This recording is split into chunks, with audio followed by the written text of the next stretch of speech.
Hey there, cruisers. Dan and Dennis, your travel host. So we are talking 3 things you don't want to forget to pack on your cruise. Remember, when you're on a cruise ship, it's not the same as land. You might stop places that don't have a Target, don't have a convenience store. We're in Key West right now, so there is a CVS, but there's still a lot of things that will be challenging to get here. One of the things you have to bring is comfortable shoes that can get wet. So anytime you stop in a port where you might go to the beach, you might go to a pool, it's a walk from the ship to where you're going.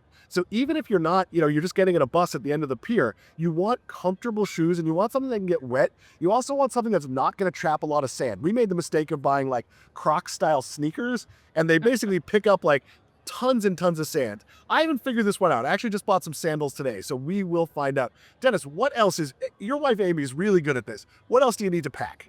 So over-the-counter medicines and maybe prescriptions, obviously, but over-the-counter NyQuil, Advil, Benadryl, very hard to get, and you don't want to have to go down to the infirmary to get it and pay high money, but you may want it in the middle of the night, so make sure you have it with you so you don't have to go anywhere. Pepto-Bismol. You might be eating more richly, and the last thing you want to do is tell the cruise line you have a stomach problem. You might know it's because you had too much cake, you had too much to drink.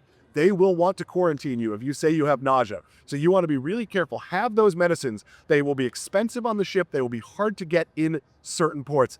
The last thing you want to bring on every ship. Dennis, do you remember what it is? Yes, lots of extra socks and underwear. Socks and underwear. Why? So we're walking around Key West today. It is really hot. In a normal day, I'm guessing you only change your socks once, maybe twice.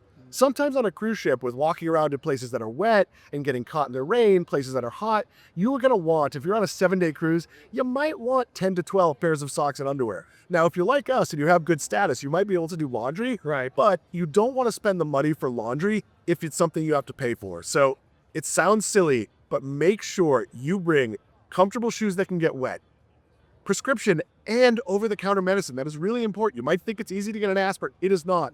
And last, lots of socks and underwear. I am Dan. He is Dennis. Come cruise with us soon.